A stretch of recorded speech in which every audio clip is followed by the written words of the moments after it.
Hey y'all, Billy from Perma Pastures Farm. Alrighty, here we are at the Hugelkultur Mound. If you haven't checked that out, go back and see what we did here. We took a bunch of rotten wood that Justin at Metcalf Mills dug out for us when he made our little pocket pond up there, which by the way, the pigs are in there playing right now. Looks like they're getting the job done. We'll let you know when it rains. Anyway, the pigs are working on the pond. All that dead and rotten wood is right here below. Here they are in their little sarcophagus, right? And all the dirt, all that really rich dirt that we couldn't do anything with up there, we basically taken it. In many ways, every time I'd come down to do something at the bottom of the property, I'd take a few buckets, well, and I say few, maybe 10 buckets with me, come down here and I'd dump it out. I mean, I can't even tell you how many we did. But also, over here, we had Justin dig out the love pond. And I call it that because Justin's little daughter, Charlotte, she said, we were trying to figure out what it looked like. People had different views on it. Charlotte looked at it and immediately said it looks like a heart. What a sweetie.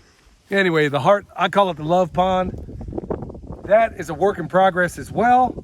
And we're gonna show you a different way we go about it in trying to get that thing sealed. It's not gonna be with the pigs because it doesn't make sense to put pigs all the way down here. We're gonna try another method altogether. Anyway, back to the Hugel Mound. Okay, Justin took all that dirt out of there, dumped them on the wood. We took the dirt up there, soil up there, put it all down here. Now, I gotta also say that alongside here, this is where we pulled out all those sweet potatoes. Wasn't the world's best harvest, but this wasn't the world's best soil. Wasn't even suited for it. So anyway, we're gonna do it all over again. Michelle went ahead, and you can't hardly see it, but we got mustards, collards, kales, all through here, but probably in this light, you can't really see it. Anyway, that's what she's got going here. Over here is a flat, same thing. You know, these are things she started from seed. And let me just say right now, in the middle of November, really not the best time to be doing this, but we got to put something out here anyway. And plus we have nice enough days right now to where we might just get away with it, but we got to plant something in there.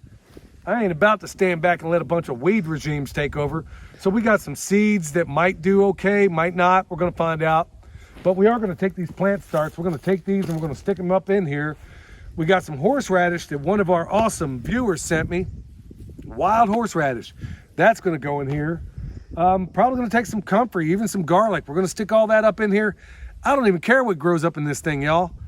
This thing, this Hugel Mound, right now we're just trying to cover the real estate. If at the end of the day I just got to sit here and put some mulch on it and stake it down, that's fine too. But we're going to try to grow something in there. So with that said, really, folks, there ain't a whole lot to it. We're just going to go through here. We're going to put these in, and then it's going to be off to the races. Then whatever seeds we put down, we're also going to scatter mulch it a little bit. So we'll take a little bit of straw, put that down. So with that said, I'm just going to kind of stand back, let Michelle do her thing, and it's off to the races. Okay, so we're planting, I just had a bunch of leftover mustards, collards. I have some cabbages and a couple different kinds of kale. So we're just going to throw them into the mound, really. There's no, just, I'm spacing them about a foot apart and just getting them planted.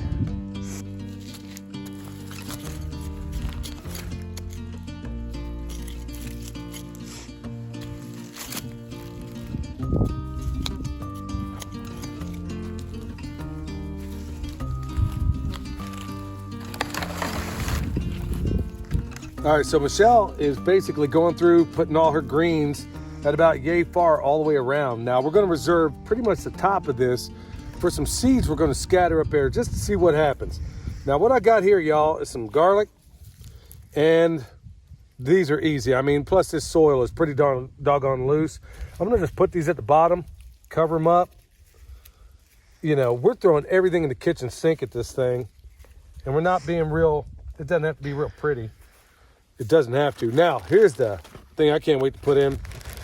My one of our subscribers, awesome dude, he chose not to be recognized, as he found some wild horseradish up there.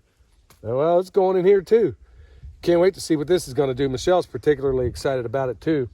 So it's going to be greens, horseradish, garlic.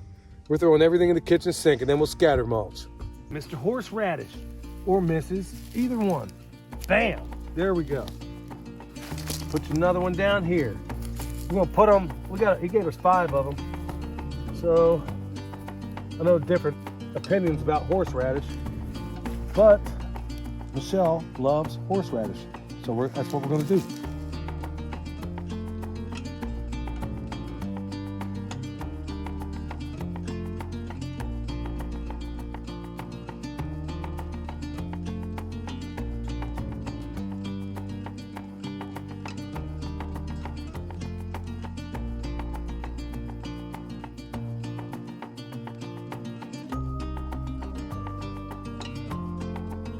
Oh, snap. Okay, well, lost some here. Anyway, this here is a bag of just some random seeds. I mean, things that typically do well in cold weather.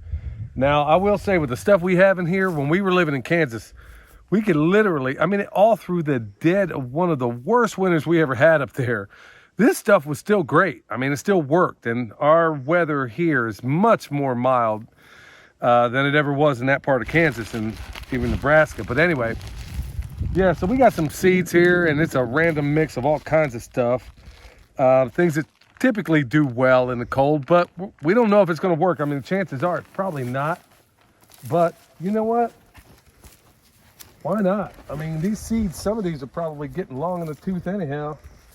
So we just as well make something of it. And also, folks, I'm trying to watch where I'm walking here because Michelle planted a bunch of those things in the same area where we had those sweet potatoes come out.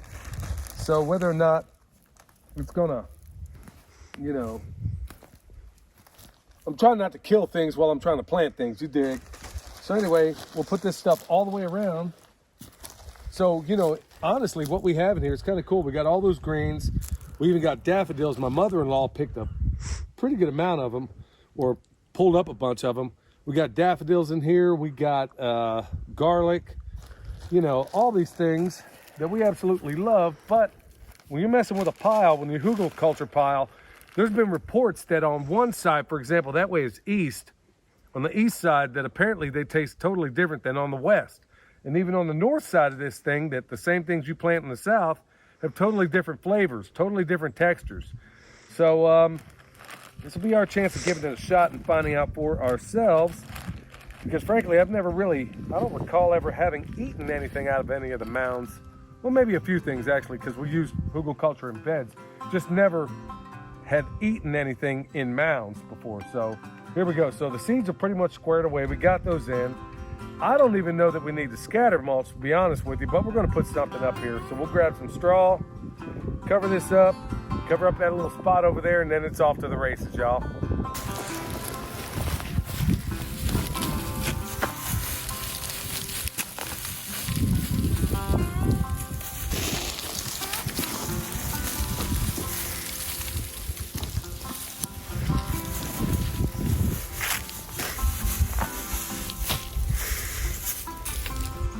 All right, y'all, there you have it. So, Hugelkultur, it's an option. That's all permaculture is, y'all. It's just a toolbox of a lot of different ways. Now, we got rotten wood that wouldn't do us a bit of good trying to stick it in a fireplace, and you can't sell it. I mean, so what are you going to do with it? Well, there you go. That's the method you have in the toolbox. That's the cool thing about learning all these different techniques, is that you can break them out when and where you need them. How cool is that? I mean, that's really all this is. There's so much to learn. There's such a constellation of different things you can learn out there when it comes to permaculture and how it all comes together. Now, this thing is basically scattered mulch. We should have done, in all honesty, we should have really done this a month and a half ago. I mean, ideally, that would have been perfect, but things just didn't work out that way, so we do them when we can. Now, is all this stuff going to pop up? You know, I feel pretty good about the starch she just put in there, but the seeds, highly unlikely. But if by chance something comes through, well, you know, that's a win for us. Right now, I just need something to hold the real estate at the end of the day. Now, also, another way of doing this, a lot of people, there's been other methods out there where they've taken mesh, put it down, or some people have used sticks, and they've run them like horizontally through there and took other sticks and kind of pinned them to that. I think it was one of the methods I saw Paul Wheaton do. But or maybe even Sepulcher himself, I don't recall exactly, where you can basically use wood, sticks, mesh, all kinds of things to hold things in place. But we get such a gentle, nourishing type rain here, typically. Now watch there just be cats and dogs fall out of the sky, but typically we get nice, nourishing rains there. So I'm not so worried about it because we've done similar projects like this in terrain that was every bit as steep. So now it's just a waiting game. We're going to wait until spring, see what happens, and then we'll take it from there. So just remember, y'all, word of the day, Hugelkultur.